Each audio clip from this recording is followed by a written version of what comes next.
Everyone, welcome back to my channel wisdom academy. I hope आप लोगों का सबका केवीएस का एग्ज़ाम बहुत अच्छा गया होगा और अभी आप लोगों को बहुत ज़्यादा टेंशन हो रही है केवीएस के इंटरव्यू के लिए। So yes, you should be worried about KVS interview because now KVS interview is playing a very important role in cut off. और आप सबको पता है कि 2019 तक जो केवीएस की वेटेज थी वो सिर्फ 15% थी। अब केवीएस में इंटरव्यू की वेटेज को 15% से बढ़ाकर 30% तक कर दिया है। ठीक है, तो जिन भी के एग्ज़ाम बहुत ज़्यादा अच्छे गए हैं और पूरी पूरी उम्मीद है कि यस उनको इंटरव्यू में जाना होगा, वो इंटरव्यू देंगे और पहली बार उनका इंटरव्यू होने वाला है। तो आप लोगों के बहुत ज़्यादा मैसेजेस आ रहे हैं, मीन्स आपके जो बहुत ज़्यादा डाउट है, जो मैंने अपना इंटरव्यू केवीएस का 2019 वाला आप लोगों के साथ शेयर करा था, केवीएस इंटरव्यू 2019, उसमें आप लोगों के बहुत ज़्यादा डाउट आ रहे हैं। आप पूछ रहे हो कि कैसे इंटरव्यू होता है, कैसे देते हैं, कैसे डॉक्यूमेंट वेरिफिकेशन होता है, कैसे प्रिपरेशन करें, क्या नहीं। ठीक है, तो इस वीडियो में हम उन्हीं के केवीएस इंटरव्यू के रिगार्डिंग ही डिस्कस करने वाले हैं सारी चीज़ें। It's all about KVS interview. So जो जिन भी बच्चों का केवीएस पीआरटी का एग्ज़ाम हो चुका है और उनको पूरी पूरी उम्मीद है कि यस उनका जो है सिलेक्शन हो जाएगा, उनके चांसेस हैं नंबर आने के, तो डेफिनेटली बिना टाइम वेस्ट करे अब आपको केवीएस की जो है तैयारी स्टार्ट कर देनी चाहिए इंटरव्यू की। Same with the TGT PGT, आप लोगों का भी अगर एग्जाम बहुत अच्छा गया है और आपको पूरी पूरी उम्मीद है कि यस कट ऑफ में आपका नाम आ सकता है, तो बिल्कुल भी टाइम वेस्ट करने की ज़रूरत नहीं है। क्योंकि जैसा केवीएस इस टाइम पे अभी चल रहा है ना फास्ट मोड पे, हम लोगों को ज़्यादा टाइम नहीं मिलेगा प्रिपरेशन करने के लिए इंटरव्यू का। ठीक है, पहले भी हमें मुश्किल से 15 दिन मिले थे, बट इस बार हो सकता है कि एक हफ्ते के अंदर ही फटाफट से कट ऑफ आकर के और आपका नाम आ जाए, आपका इंटरव्यू है यहाँ पर। ठीक है, तो केवीएस पीआरटी टीजीटी पीजीटी तीनों ही बहुत जल्दी से तैयार हो जाओ। और आपको पता है कि टीजीटी की तो जो है आंसर की भी आ चुकी है, टीजीटी या पीजीटी की आंसर की आ चुकी है, तो यस हमको रेडी होना है। तो देखो सबसे पहले क्या करना है, टीजीटी पीजीटी वालों के लिए सबसे ज़रूरी चीज़ क्या है, टीजीटी पीजीटी वाले जिनका जो भी उनका सब्जेक्ट कंसर्न है ना, उस पर अपनी अच्छे से कमांड बना लें। अगर आप टीजीटी से हैं तो जो आपने बीएड में पढ़ा है और जो आपने ग्रेजुएशन में पढ़ा है उस पर बहुत अच्छे से आपकी कमांड होनी चाहिए।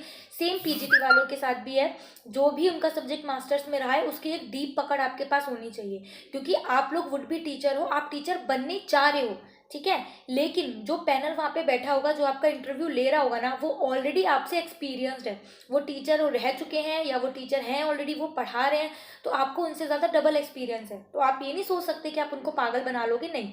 आप उनको तभी बहुत अच्छा मतलब अपना इंप्रेशन डाल सकते हो जब आपके पास होगा नॉलेज किसकी, आपके सब्जेक्ट की। तो आपको सब्जेक्ट आपका बहुत ज़्यादा अच्छे से प्रिपेयर करना पड़ेगा।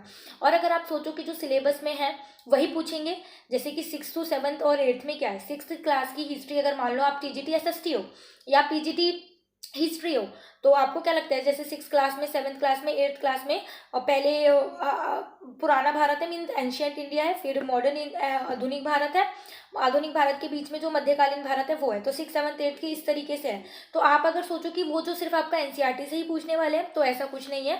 जो आपका ग्रेजुएशन का सिलेबस या बीएड का सिलेबस रहा होगा वो पूछ सकते हैं, नो डाउट। क्योंकि जब हमारा पीआरटी का एग्जाम हुआ था ना, पीआरटी का इंटरव्यू था, तो पीआरटी का हमारा कोई लेना देना ही नहीं था ग्रेजुएशन से।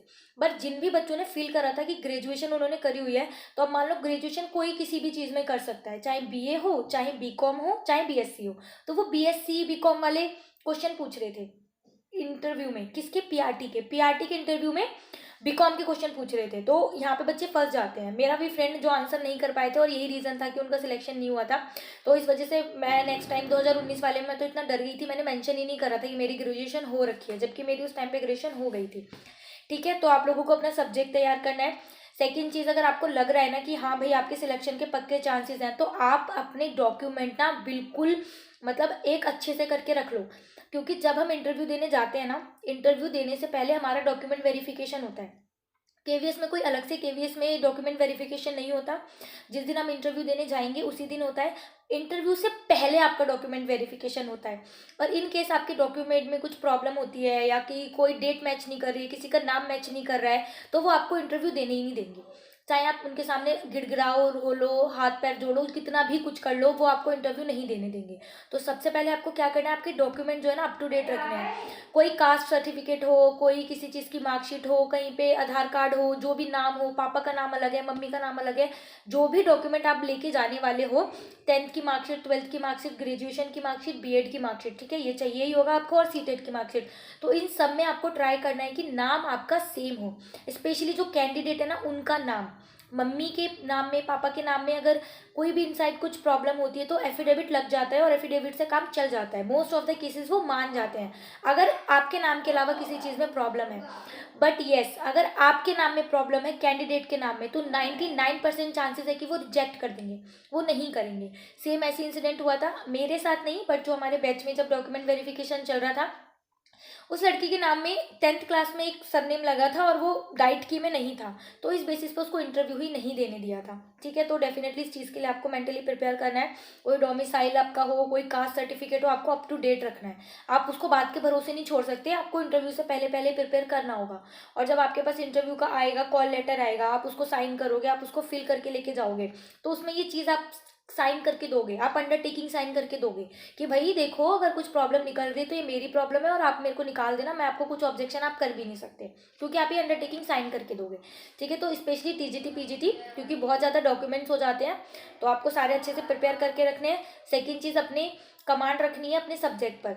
और थर्ड चीज़ जो बहुत इंपॉर्टेंट है आज के टाइम में केवीएस पे, कि अब जो केवीएस का इंटरव्यू है ना वो बायोलिंगुअल होने वाला है। पहले क्या होता था, ये हमारी चॉइस होती थी और पैनल की भी चॉइस हो सकती थी। If you want to give interview in Hindi you can, और if you want to give interview in English you can.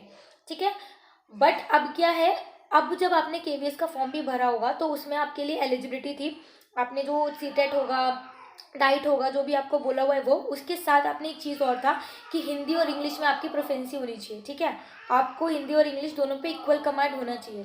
So now if you are ready to give interview in KVS, so you have to sure you have a good command in both of the language, in Hindi and English too. ठीक है, सो आपको ये वहाँ पे teacher को दिखाना है कि यस आप हिंदी में भी आंसर करने के लिए एबल हैं, एंड इंस्टेड ऑफ दिस आप इंग्लिश में भी कर सकते हो। ठीक है, ये सॉरी, इंस्टेड ऑफ दिस की बजाय इसके साथ ही आप इंग्लिश में भी जवाब कर सकते हो। क्योंकि देखो लास्ट टाइम जो 2019 में मेरा इंटरव्यू हुआ था, मेरा एक वीक पॉइंट था कि मैं चीज़ों को इंग्लिश में नहीं कर पा रही थी। ठीक है, और वो कहीं ना कहीं थोड़ा सा नेगेटिव गया था, क्योंकि आपको भी पता होगा अगर आप एक एज अ पेरेंट्स हो तो आपके पास एक हिंदी मीडियम स्कूल है और सेम इंग्लिश मीडियम स्कूल है, तो आप खुद सोचो आप बच्चे का जो एडमिशन है किस स्कूल में कराओगे। ऑब्वियसली आप इंग्लिश मीडियम स्कूल में जाओगे ना। तो अब वहाँ के पैनल की भी बात गलत नहीं थी, उनका कहना ये था कि दिल्ली के बच्चे को हिंदी आती है, मुंबई के बच्चे को मराठी आती है, कर्नाटका के बच्चों को कन्नड़ आती है।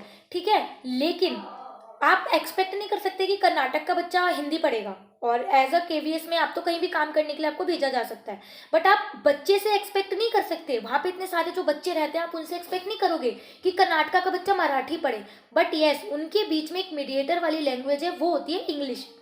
ठीक है, क्योंकि आपको जो कर्नाटका का सिलेबस है वो कन्नड़ में मिलेगा, तमिलनाडु का तमिल में मिलेगा, बट उसके साथ ही एक और होता है इंग्लिश मीडियम। बट आपको तमिलनाडु का सिलेबस हिंदी में नहीं मिलेगा, मराठी में नहीं मिलेगा, लेकिन किस में मिलेगा, इंग्लिश में। तो पैनल का कहना ये होता है कि एक जो ये इंग्लिश लैंग्वेज है ना, ये मीडिएटर का काम करती है।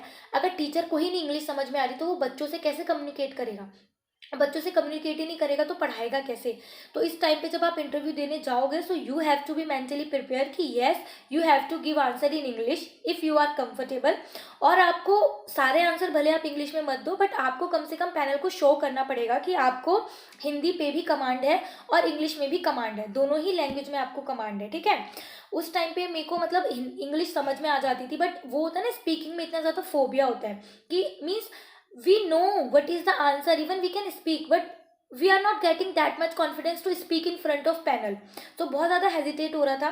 so obviously now I have to work on my English skill, Hindi in Hindi I can but English I have problem, so obviously ये मेरा weak point है, तो I have to work on this। so ऐसे ही आपको भी पता होगा कि किस लैंग्वेज में आपको किसके ऊपर प्रॉब्लम है, तो आपको उस पर वर्क करना पड़ेगा।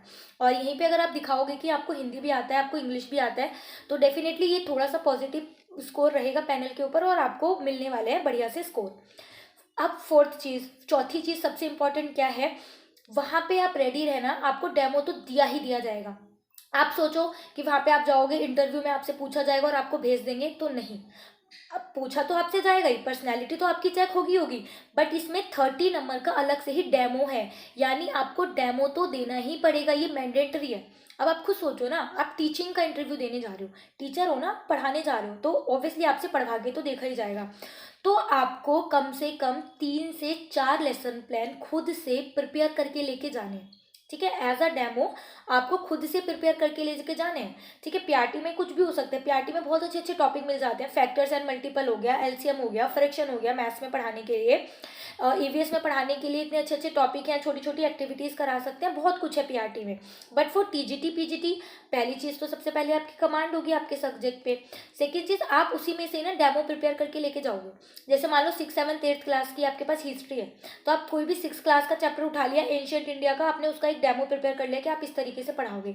सेम ऐसी 7th का, सेम ऐसी 8th का, आप ये खुद से डेमो प्रिपेयर करके लेके जाने हैं। आपको प्रैक्टिस करनी है पढ़ाने की।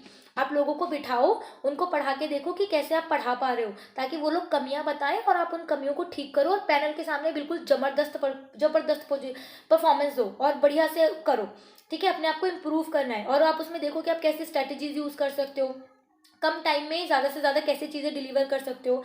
और आप इसके लिए सेकंड चीज़, मेंटली आप इसके साथ इस चीज़ के लिए भी रेडी रहना कि वो आपको सडनली कोई भी टॉपिक देंगे और आपको पढ़ा के देना होगा, ठीक है। ये मेरे साथ हुआ है।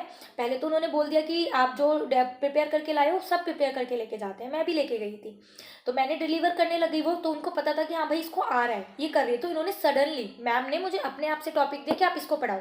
तो वहाँ पर आपको नर्वस नहीं होना, हेजिटेट नहीं होना, जितना आता है जैसा आता है आपको पढ़ाना है, आपको दिखाना है वहाँ पैनल को कि हाँ आप अच्छे से कर सकते हो, ठीक है। कि आपको कोई भी टॉपिक दे दिया जाएगा तो आप पढ़ा सकते हो। तो सेम टीजीटी पीजीटी और पीआरटी, कि आपको कोई भी टॉपिक एकदम से दे दिया जाए तो आपको पढ़ाना है, पढ़ाने से मना नहीं करना। आप कोई भी क्वेश्चन का आंसर करने से मना कर सकते हो कि हाँ मुझे इसका आंसर नहीं पता, ये नहीं आता, वो नहीं आता, बट पढ़ाने से प्लीज़ कभी मना मत करना, बहुत नेगेटिव इंप्रेशन जाता है ये, ठीक है। मेरे साथ हो चुका है फर्स्ट एक्सपीरियंस में, मैं उसी के अकॉर्डिंग आपको बता रही हूँ। सो ये कुछ चीज़ें थी जो केवीएस इंटरव्यू के लिए आपको, अब now you have to start work on them, ठीक है, स्टार्ट कर देना चाहिए। और फॉर पीआरटी, अब आपको सोच रहे हो आपका एग्जाम हो गया, अब हम एग्जाम से फ्री हैं ये वो, तो ऐसा कुछ भी नहीं है। अगर आपको लग रहा है कि आपके मार्क्स आ सकते हैं तो डेफिनेटली आपको you should start for interview.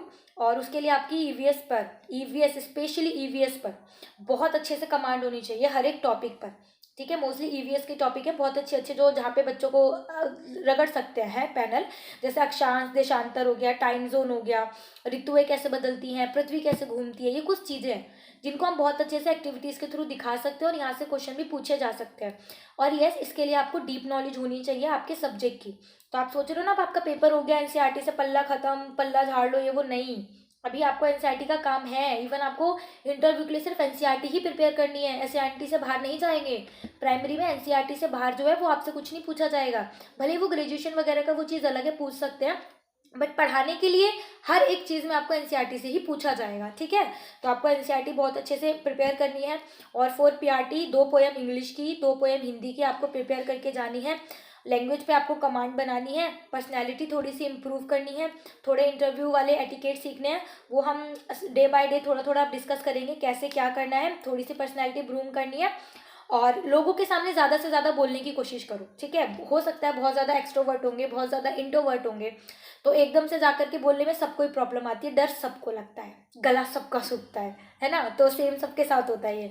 But अगर आप इस चीज़ को लोगों के सामने बोल बोल के, पब्लिक स्पीकिंग थोड़ी सी इंप्रूव कर करके बोल लोगे ना, तो एकदम से वहाँ पे जाके डर नहीं लगेगा, क्योंकि एकदम से जाके नर्वस हो जाते हैं, बहुत डर लगने लगता है क्या करें क्या नहीं। और जब तक हम वहाँ पे जा करके कंफर्टेबल होते हैं, हमारे इंटरव्यू का टाइमिंग खत्म हो जाता है। तो ये गलती तो इस बार नहीं करनी है, आपको पूरे टाइम कॉन्फिडेंट रहना है। और येस, अगर आप यहाँ तक पहुँचे हो तो yes you can do it, तो हम कर सकते हैं। बस हमको इसको बहुत ज़्यादा अपना पोटेंशियल को थोड़ा सा इंप्रूव करना है। लोगों के सामने ज़्यादा से ज़्यादा बोलने की कोशिश करो, डरो मत, क्योंकि देखो अननोन लोगों के सामने बोलो, क्या जज करेंगे आपको, क्या ही बोल देंगे, बुरा ही तो बोलेंगे, ठीक है ना। हमें तो बोलने की थोड़ी सी हिम्मत मिल रही है ना, ताकि हम पैनल के सामने अच्छा बोल पाएँ। क्योंकि देखो पैनल आपके सामने वहीं पर आपको जज करने के लिए बैठा है कि इसमें कितना कॉन्फिडेंस है। एकदम से सिचुएशन आएगी तो भाई ये लड़की कैसे हैंडल करेगी, एकदम से बहुत सारे बच्चे आ जाए तो कैसे करेगी, कोई इसको ओकेजन वगैरह हम इवेंट करने के लिए इवेंट मैनेजर बनाए, कुछ ऑर्गेनाइज करना हो तो कैसे करेगा, वो बच्चे में कैलिबर है या नहीं। तो ये सारी चीज़ें जज होती हैं। आप ये मत सोचो कि आपको टीचिंग का ही सिर्फ जज करना है। पहले भी जो 60 नंबर थे उसमें 15 नंबर आपकी प्रेजेंटेशन के यानी कि डेमो के, 15 नंबर आपकी पर्सनैलिटी के, 15 नंबर आपके जो इंटरव्यू जो होता है आपकी वो चीज़ों का, और 15 नंबर आपको था कि बच्चा सिचुएशन के अकॉर्डिंग अपने आप को ढाल पाने में कितना है। तो इस बार 60 नंबर का ही इंटरव्यू है, तो 30 नंबर का इसमें डेमो है और 10-10 नंबर की 3 चीज़ें हैं। सो यस, प्रिपेयर करना है, वर्क करना स्टार्ट करते हैं। So all the best. आपको जैसे भी किसी भी रिगार्डिंग कुछ हेल्प चाहिए इंटरव्यू के अकॉर्डिंग या किसी भी तरीके का कुछ डाउट हो तो डेफिनेटली आप कमेंट कर सकते हो। और ऑल द बेस्ट। अच्छे से अब इंटरव्यू की तैयारी जो आपको स्टार्ट कर देनी चाहिए, बिल्कुल टाइम वेस्ट मत करो, क्योंकि केवीएस का नहीं पता कब एकदम से मतलब हो जाए। क्योंकि जब देखो लास्ट टाइम 2019 में भी इंटरव्यू हुए थे, तो जिनका नोएडा में होगा इंटरव्यू उनको पता होगा। जो इंटरव्यू नोएडा में केवीएस विद्यालय है वहाँ पे एक बिल्डिंग में तो देखो पीआरटी का इंटरव्यू चल रहा था, और उसी दिन उसी साथ में टीजीटी का भी इंटरव्यू चल रहा था। अगर आप सोचो कि पहले पीजीटी के इंटरव्यू होंगे, फिर टीजीटी के, फिर पीआरटी के, तो भाई हमें तो टाइम मिल जाएगा। नहीं, ऐसा कुछ नहीं होता। इंटरव्यू अगर लेने पे आता है केवीएस, धड़ाधड़ एक हफ्ते में लाखों बच्चे के इंटरव्यू हो जाते हैं, क्योंकि पूरी इंडिया में इंटरव्यू होते हैं। एक दिन में बहुत बहुत इंटरव्यू होते हैं, बहुत बहुत पैनल बैठता है। एक जगह टीजीटी का, एक जगह पीजीटी का, एक जगह मिसलीनियस, एक जगह पीआरटी, सब चल रहा होता है। तो ज़्यादा जितना भी टाइम है, बस मैं तो यही बोलूँगी कि ज़्यादा से ज़्यादा यूटिलाइज़ करो, क्योंकि नहीं पता कौन सी चीज़ कहाँ कैसे काम आ जाए। और इंटरव्यू के लिए आपको करंट अफेयर तो डेफिनेटली प्रिपेयर करने ही है। तो अब पेपर ख़त्म हो गया, ये सोच के खुश होने की ज़रूरत नहीं कि अब तो ख़त्म, नहीं, अभी बाकी है। अभी हमारा जो थोड़ी सी जर्नी है ना वो बाकी है। तो सो ऑल द बेस्ट। अच्छे से प्रिपरेशन करते हैं इंटरव्यू की, और फटाफट से अपने आप को पहले से ही बूस्ट करके रखते हैं कि हाँ भाई वी कैन डू इट, हम कर सकते हैं।